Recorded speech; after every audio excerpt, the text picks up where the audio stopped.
banihi wa huwa ya'izuhu ya bunayya la tusyrik billah inna syirka la zulmun 'adzim wa wassaynal insana biwalidayhi hamalathu ummuhu wahnan 'ala wahnin wa fisaluhu fi 'amaini an ishkur li wa liwalidayk ilayyal masir wa in jahadaka 'ala an tushrika bima laysa laka bihi 'ilm fala tuti'huma wa sahibhuma fid dunya ma'rufa wattabi' sabila man anaba ilayya thumma ilayya marji'ukum fa unabbi'ukum bima kuntum ta'malun ya bunayya innaha in takum mithqala habbatin min khardalin fatakun fi sakhratin aw fis samawati aw fil ardi ya'ti biha Allah innallaha latifun khabir ya bunayya aqimis salata wa'mur bil ma'rufi wanha 'anil munkar wasbir 'ala ma asabak inna dhalika min 'azmil umur wa la tusa'ir khaddaka lin-nasi wa la tamshi fil ardi marha innallaha la yuhibbu kulla mukhtalin fakhur wa qasid fi mashyika waghdud min sautik inna ankaral aswati la sautul hamir sadaqallahul azim. Assalamualaikum warahmatullahi wabarakatuh. Ahlan wa sahlan.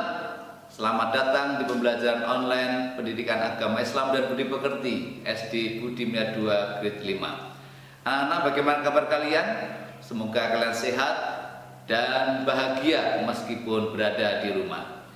Pada kesempatan ini kita akan mempelajari ayat yang telah Mr. Joko baca tadi, yakni surat Luqman ayat 12 sampai dengan 19 yang berisi tentang nasihat Luqmanul Hakim kepada putranya yang dapat kita ambil pelajaran. Baik, kita akan mulai.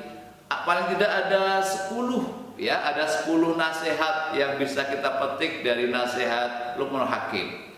Yang pertama, supaya kita bersyukur kepada Allah seperti bunyi ayat tadi yang artinya sungguh telah kami berikan hikmah kepada Luqman supaya bersyukur kepada Allah, dan barang siapa bersyukur kepada Allah maka dia bersyukur untuk diri sendiri, dan barang siapa yang ingkar maka sungguhnya Allah Maha Kaya lagi Maha Terpuji.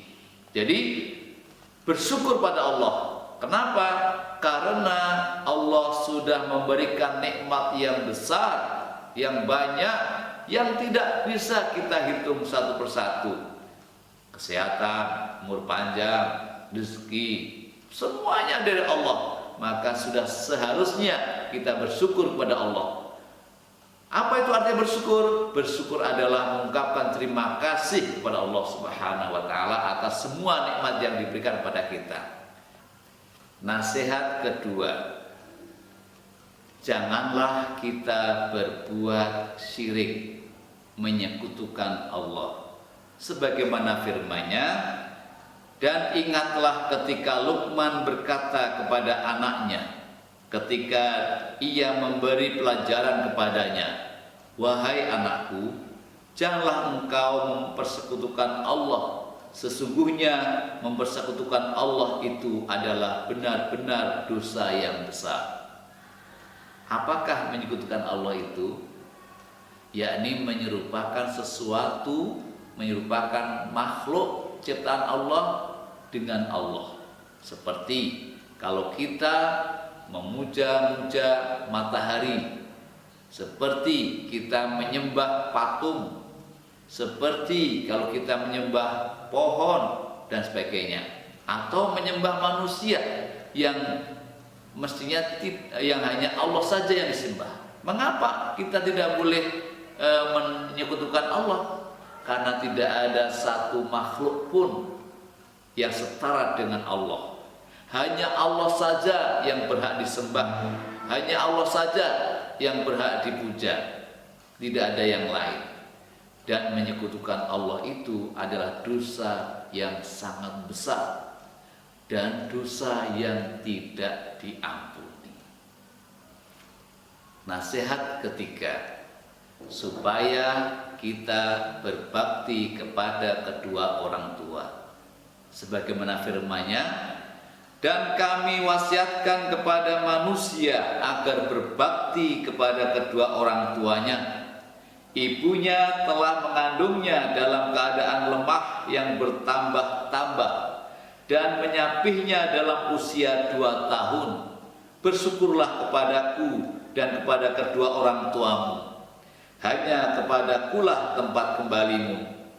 Dan jika keduanya memaksamu untuk menyekutukan aku dengan sesuatu yang tidak ada pengetahuan tentang itu, maka janganlah engkau mematuhi keduanya, dan pergaulilah dengan keduanya di dunia ini dengan baik, dan ikutilah jalan orang yang kembali kepadaku. Kemudian hanya kepadakulah kembalimu, maka kuberitakan kepadamu apa yang telah kamu kerjakan." Jadi kita harus berbakti kepada kedua orang tua. Apa artinya berbakti? Berbakti itu berbuat baik, ya, berbuat kebaikan pada kedua orang tua. Mengapa kita berbakti kepada kedua orang tua? Karena Allah telah memerintahkan kita supaya berbakti kepada orang tua. Yang kedua, orang tua itu telah berjasa besar dalam kehidupan kita. Mengandung selama 9 bulan dalam keadaan yang lemah, kemudian menyapih, menyusui, kemudian mengasuh, memelihara, menjaga, memenuhi kebutuhan kita dari makanan, pakaian, kemudian mainan, pendidikan, dan masih banyak lagi jasa yang telah diberikan kepada kita. Untuk itu kita harus berbakti kepada kedua orang tua. Bagaimana caranya? 1, kita menyambut orang tua dengan wajah yang berseri, dengan wajah yang menyenangkan, yang ceria, tidak cemberut. Yang kedua, kita memenuhi panggilannya. Kalau dipanggil orang tua, segera datang, ya, segera datang, jangan menunda-nunda, jangan nanti-nanti, jangan entar-entar. Yang ketiga, kita bertutur kata dengan orang tua itu dengan kata-kata yang sopan, yang lembut, yang santun, tidak kasar.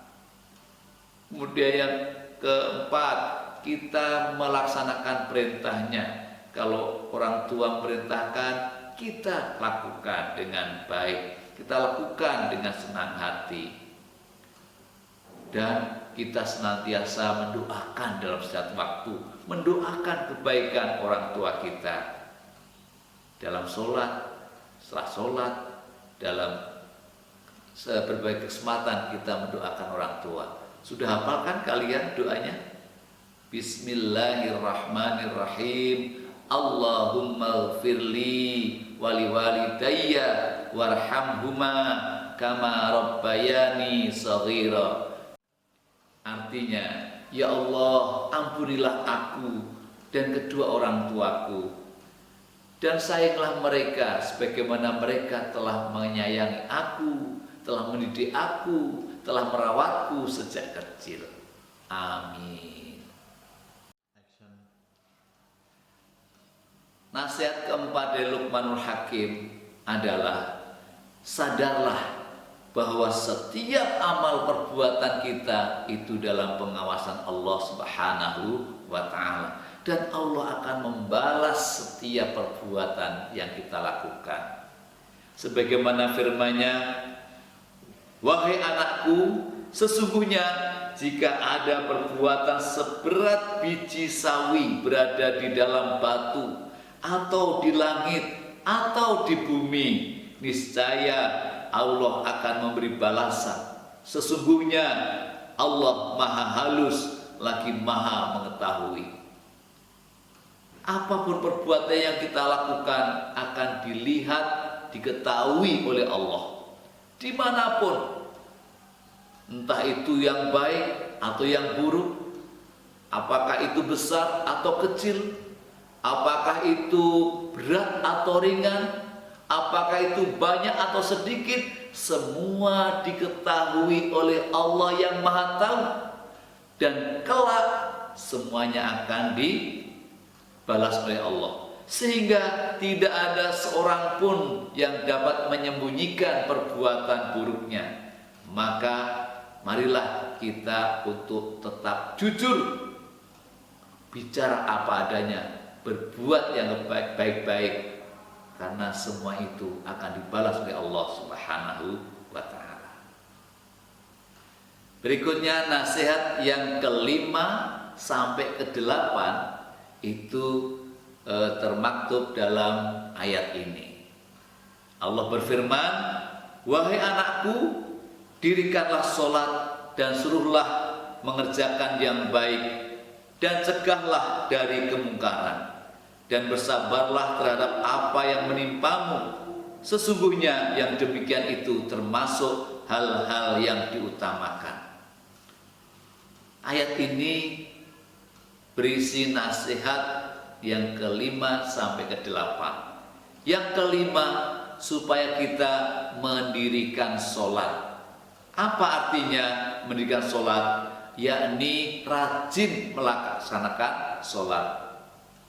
Ya, sholat 5 waktu dengan baik kita jaga, kemudian cara-caranya kita jaga, waktunya juga kita jaga. Mengapa kita harus sholat? Karena kita sebagai hamba Allah, kita harus beribadah kepada Allah Sang Pencipta dalam rangka untuk menyembahnya. Nah, sholat ini penting karena sholat ini rukun Islam yang kedua.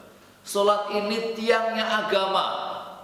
Sholat ini amal perbuatan yang kelak akan dihitung pertama kali di hari kiamat nanti.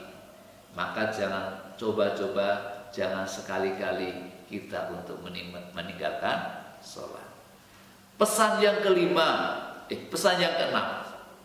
yakni supaya kita mengajak orang lain mengerjakan kebaikan. Kita mengajak teman kita, kita mengajak saudara kita, adik kita, kakak kita, orang tua kita, siapapun diajak untuk melakukan kebaikan. Misalnya kita ajak sholat, kita mengajak ngaji, kita mengajak belajar, kita mengajak bersedekah, kita mengajak apapun yang baik-baik, yang bermanfaat, yang diperintahkan oleh Allah. Nah, kalau kita bisa mengajak orang dan orang itu mengikuti ajakan kita, maka kita akan mendapatkan pahala double. Semakin banyak yang kita ajak, semakin banyak pula yang kita dapat. Pesan yang ke-7 adalah supaya kita mencegah dari perbuatan yang mungkar. Apa itu perbuatan mungkar? Perbuatan mungkar itu perbuatan buruk yang bisa menyebabkan dosa. Jadi kalau ada teman kita berbuat buruk, diingatkan, dicegah. Jangan, itu tidak baik. Kalau ada orang yang misalnya menganiaya temannya, diingatkan, jangan, itu tidak baik. Kalau ada teman yang sedang membuli temannya, atau berbohong, atau berbuat buruk yang lain, diingatkan. Nah, tentu saja cara mengingatkan juga dengan cara yang baik, yang bijaksana, ya. Dan pesan yang ke-8 atau nasihat yang ke-8 supaya kita bersabar menerima musibah. Setiap orang pasti mendapatkan cobaan dan ujian berupa musibah, maka kita harus sabar. Artinya apa? Kita tenang, ya, kita tahan kesedihan itu, kemudian kita berusaha semaksimal mungkin supaya musibah itu sudah berakhir. Seperti saat ini kita sedang dicoba dengan musibah, yakni pandemi COVID-19. Ini kita harus sabar menerimanya, sambil berusaha kita jaga diri kita supaya tidak terkena virus corona. Kita pakai masker, kita jaga kebersihan tangan, kita menjaga jarak. Nah, kemudian kita berserah diri pada Allah Subhanahu wa Ta'ala. Dengan kesabaran, ketenangan, insya Allah pandemi COVID-19 ini segera berakhir. Nasihat Luqmanul Hakim yang ke-9 adalah supaya kita tidak berlaku sombong dan angkuh. Sebagaimana firman Allah yang artinya, dan janganlah kamu memalingkan wajah dari manusia karena sombong, dan janganlah berjalan di muka bumi ini dengan angkuh. Sungguh Allah tidak menyukai orang-orang yang sombong dan membanggakan diri. Jadi tidak boleh sombong dan angkuh. Sombong itu apa? Sombong itu menolak kebenaran dan merasa lebih tinggi dari yang lain, merasa lebih kaya, merasa lebih pintar, merasa yang lebih hebat, merasa yang lebih kuat, merasa yang lebih terhormat dan sebagainya, dan kemudian merendahkan orang lain, mengejek, menghina, membuang muka, sinis dan sebagainya. Itulah sikap sombong. Tidak boleh kita bersikap sombong. Mengapa? Karena tidak ada manusia ini yang sempurna. Hanya Allah yang maha sempurna. Tidak pantas kita bersikap sombong. Dan setiap manusia itu memiliki kedudukan yang sama di hadapan Allah. Tidak pantas kita berbuat sombong. Dan barang siapa yang sombong, maka tidak akan masuk surga. Allah tidak akan memasukkan orang yang di dalam hatinya ada sikap dan sifat sombong meskipun hanya sebesar biji sawi. Maka hindari itu. Maka jangan sampai kita bersikap sombong. Dan nasihat yang terakhir dari Luqmanul Hakim pada putranya adalah yang ke-10, ya, itu bersikaplah rendah hati. Sebagaimana firman-Nya, dan sederhanakanlah dalam berjalan, dan lunakkanlah suaramu. Sesungguhnya seburuk-buruk suara adalah suara keledai. Maksudnya apa? Menyederhanakan dalam berjalan, yakni rendah hati di dalam berjalan, rendah hati di hadapan manusia. Ya, jadi tidak bersikap angkuh gitu. Yang kedua, apa maksudnya melunakkan suara? Yakni merendahkan suaranya, melembutkan suaranya, berkata yang sopan, bicara yang santun pada orang lain. Itulah cara kita untuk rendah hati di hadapan manusia. Oleh karena itu, kita jagalah suara kita, jangan sampai suara yang kasar, suara yang terlalu keras, ya. Makanya seburuk-buruk suara adalah suara keledai. Seperti apa suara keledai? Suara keledai itu suaranya melengking, keras, memekak telinga yang tidak enak didengarnya. Makanya jangan sampai kita berteriak-teriak ketika bicara dengan orang lain. Anak semuanya, itulah 10 nasihat dari Luqmanul Hakim pada putranya yang dapat kita pelajari, yang dapat kita terapkan, yang dapat kita amalkan dalam kehidupan sehari-hari. Insya Allah kalau kita mengamalkannya, maka kita akan menjadi manusia-manusia yang baik. Demikianlah dari Mr. Joko untuk kali ini, 10 nasihat Luqmanul Hakim yang termaktub dalam Al-Quran surat Luqman ayat 12 sampai dengan 19. Sampai jumpa. Ilal liqa. Wassalamualaikum warahmatullahi wabarakatuh.